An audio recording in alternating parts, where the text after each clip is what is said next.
Today, I'll be talking about AI and high performance data mining for accelerating science. These are my team members and collaborators and all the funding agencies that have supported my work over the years.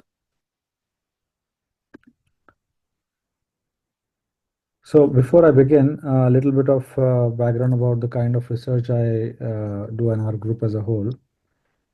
So, in this era of big data, I strongly believe that there are these two fundamental technologies of computer science, AI and high performance computing, that need to be integrated more than ever before. And that's what our group does. It integrates AI and HPC.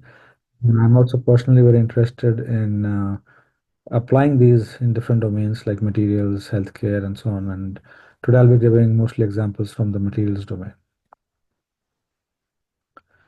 I've been fortunate to be able to work on some of these projects over the last decade or so in the realm of AI for materials, sponsored by different funding agencies, as you can see here. I'll be presenting some results from these projects. So this is going to be the overview of this uh, presentation. I'll start with some basic terminology introduction on different paradigms of science and some AI, ML, terminology. And then I'd like to give some examples of how we develop and apply AI techniques for the big data problem and the small data problem, because both these big and small data problems are challenges that we need to navigate in order to make effective AI solutions. So I'll try to give some examples of how we do it in our lab. Okay, so this is actually quite it's almost a decade old now. So this is a one of my pet slides. I use it in all my talks, which I made almost 10 years ago. If we look at how science and technology has evolved over centuries, not just years or decades, we can very clearly identify these four paradigms of science. So in the very beginning, science was purely empirical.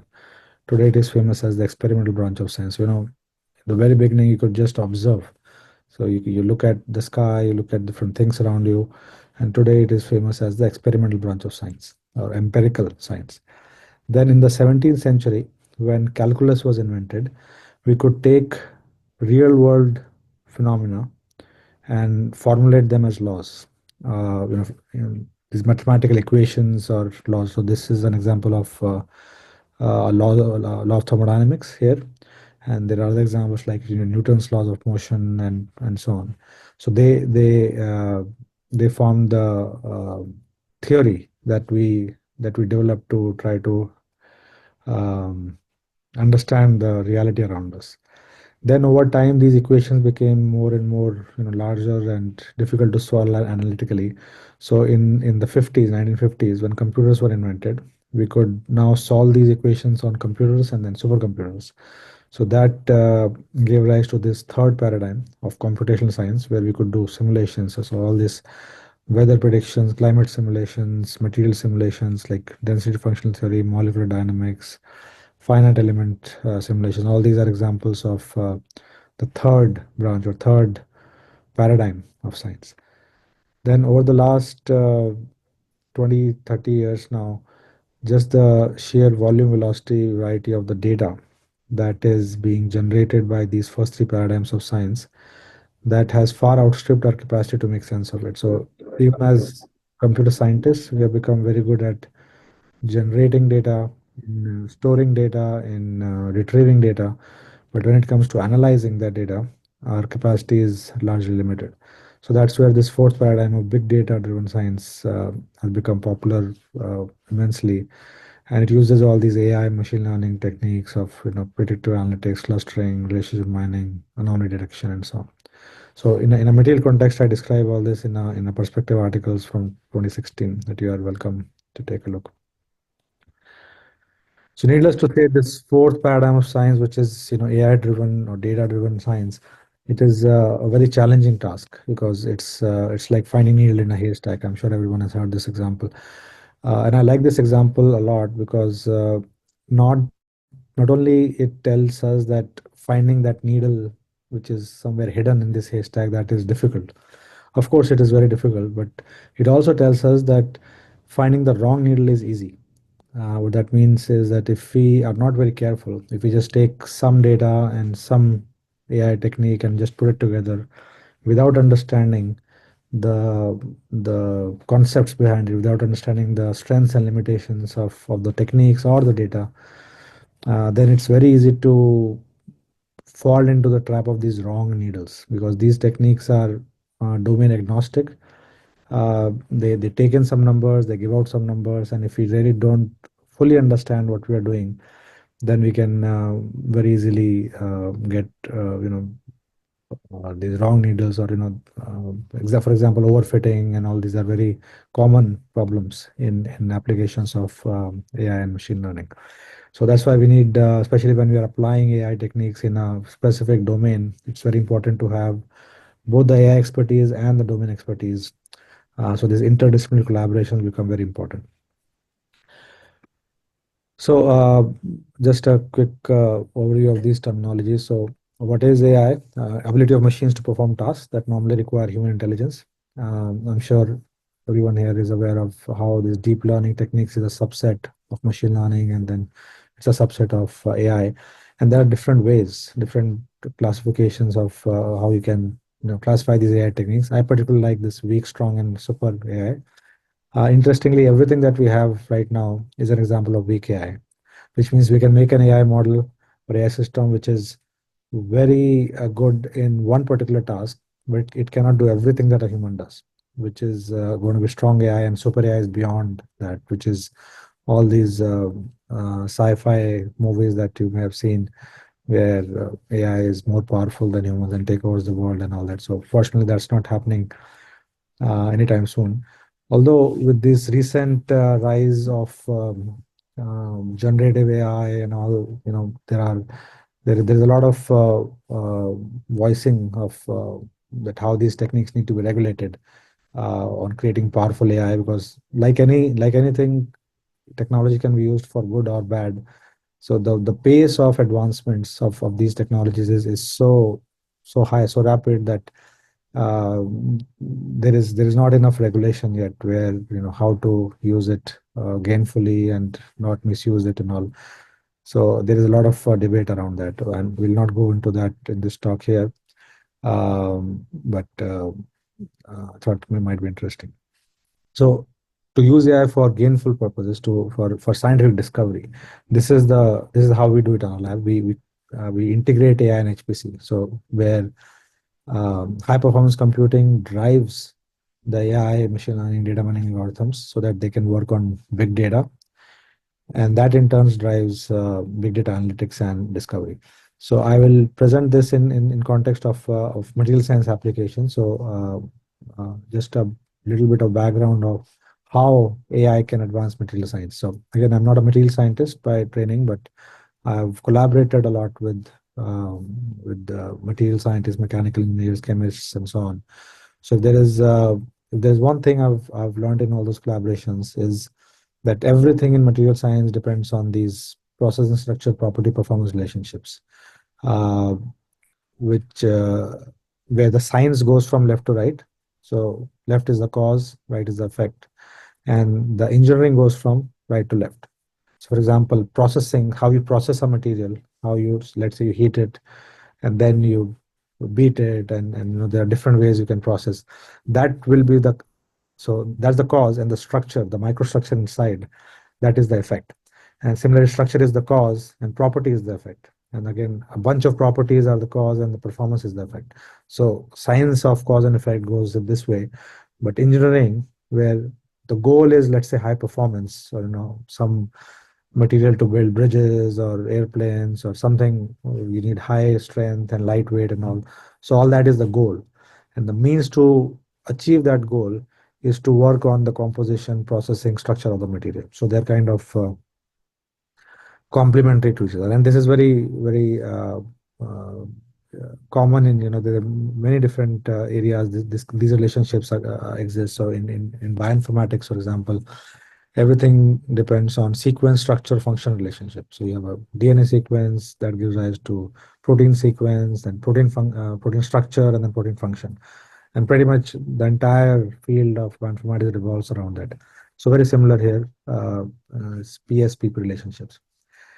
Interesting to note here is that there are these relationships are many to one. So there could be many different in the processing space. There could be many different processing routes, which gives the same structure. So there could be different ways you get the same material in processing in different ways, and the same property can be achieved by multiple structures or multiple materials, right? So you can have multiple materials which have exact same property. So what that means is that this forward relationship is comparatively easy because for a given material there is only one property, so it's a one-to-one thing.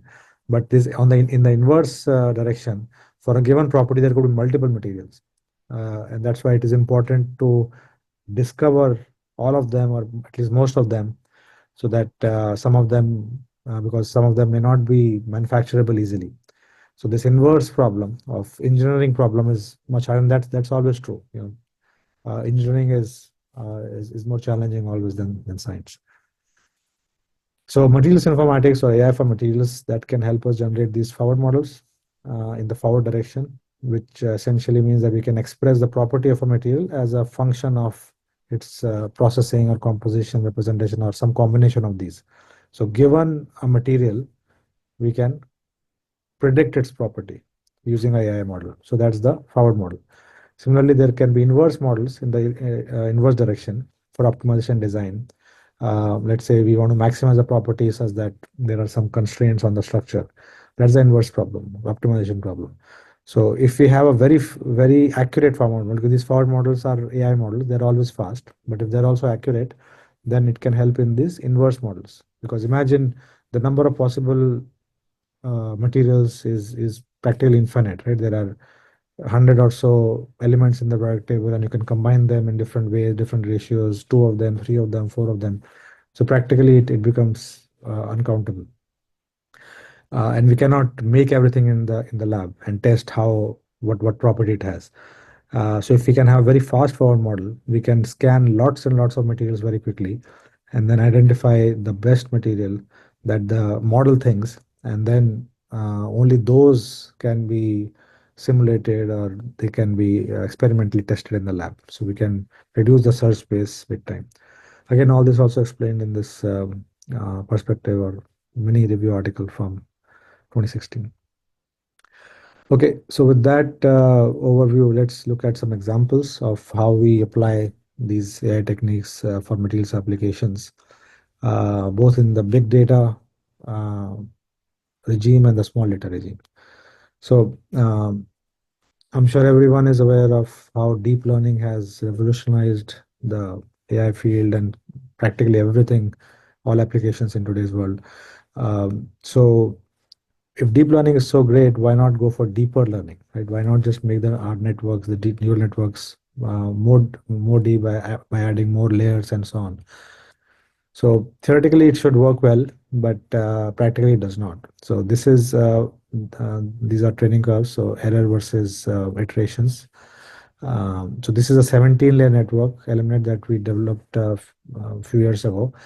And then when we just increase the number of layers to 24 or 48, we can see that the error actually goes up. It doesn't come down, which is counterintuitive. But the reason it happens is because of this vanishing gradient problem, as some of you may be aware. As we increase the depth of the neural network, and we try to train it, by the time the way these networks are trained is using backpropagation, or the gradients are backpropagated. So by the time it reaches the beginning of the network, they can die out if the network is too deep. So at that point, there is no more training. So a few years ago, one of our students developed, came with this idea of individual residual learning, inspired by the ResNet model, where he has these individual residual connections after each layer, and that helped in improving the accuracy or reducing the error. And then we that was published in KDD, which I'm sure you know, it's the topmost conference in data mining. And then we did a material science application of that technique where we looked at 30 different data sets and found that there is this nice trend that if you have more than 20,000 data points, then you can take advantage of this deeper learning idea. Each of these data point is relative MAE. So anything above this x-axis means traditional machine learning is better, and anything below this x-axis, so all these points in the right, that means that this deeper learning is better. So as you increase the data set size, this is data set size. So around at 20,000 data points, you see this cutoff. So if you have enough data, you can take advantage of not just deep learning, but deeper learning. And there is a series of works based on this that you're welcome to check out. So that's one thing we can do. So we're talking about how to apply AI effectively for big data problems. So one way is to use deep learning and deeper learning. Another thing you can do is HPC. As I said, we try to integrate AI and HPC in our lab. Um, so this is one example of how we have scaled deep learning models specifically for CNNs, convolutional neural networks.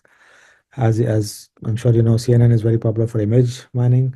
Training is very computationally extensive. It can take days or weeks or even months to train a single model, depending on data size. So parallelization is a very good way to achieve speed up here. So the way these networks are trained, as you know, the training data is divided into mini batches, and for parallelization, you break the mini batch into sub mini batches and give it to different processors or different nodes, and they work in parallel, and then using inter-process communication, you combine the results. So if this batch size is large, you can use more processors, so more parallelism, so more speed up. So it can improve scalability, but it degrades accuracy. So here you see, as we increase the batch size from 16 to 26, the accuracy goes down. So this is now accuracy versus training time. So this green curve is much less accurate. So this you can either get scalability or accuracy, but not both easily. So the way we tackled it is, again, this one of our students came up with this idea of communication efficient, gradient averaging, overlapping, and adaptive mini batch size adjustment. So you start with a small batch size, and then gradually increase to get a good trade-off, so that we get the best of both scalability as well as accuracy. And this one example, you can see that we could get speed ups of about 81 on 128 nodes, which is this gray curve here, which means that the training that used to take more than 4.5 days or more than 4 days could be now completed in less than 1.5 hours with the same accuracy. So we have speed up as well as the convergent accuracy is still the same or very similar. So this is an example of how you can apply HPC techniques or parallelization to uh, make these AI techniques work on big data. Again, a series of papers on this idea and follow-up ideas that you can take a look. So in material science, however, the small data problem is more prevalent, because in many fields, big data problem is more common. But in material science, because it takes a lot of effort, a lot of cost, a lot of expense to generate data, especially experimental data. So small data problem is a more prevalent problem here. So what can we do for that? There's this very neat idea of deep transfer learning for small experimental data that is very, very popular nowadays. So here what we do is, if you want to build a model for a target data set that is small, we don't directly build a model. If you directly build a model, that's called a scratch model. But we start with a bigger source model and then transfer the knowledge in two ways, either fine tuning or feature extraction. And here we see that this transfer learning model is significantly better than the scratch model. So a few years ago, we did this in the context of same property. So simulation property to experimental property, and we get up to 50% better accuracy, which was published in Nature Communications. But then what if we don't have the same property? What if our target data set has these properties which are not there in the big data set? So another of our student, he extended this idea to cross property transfer learning, which means that your source model can be trained on a different property, and your target data set can then be, you can transfer that knowledge on a different property. So of course there are some limitations on where this transfer works and does not work. but we found that for 39 properties, this transfer learning model was better than a Scratch model in almost all cases. And even when the Scratch model was given more power by adding physical attributes, even then, in more than half of the cases, transfer learning model was better. And what was very surprising and very surprising to our collaborators was that it had also very good extrapolative potential. So this is the interpolation regime where that model is trained, and this is extrapolation. And you can see that this transfer model is still much more accurate than the Scratch model. So this was another Nature Communication article a few years ago, and then we have very recently extended it to graph neural networks and large language models, which is we just came out last month. So this is one way to do AI for small data. Generative AI is again very popular. So we have used it for microstructure design.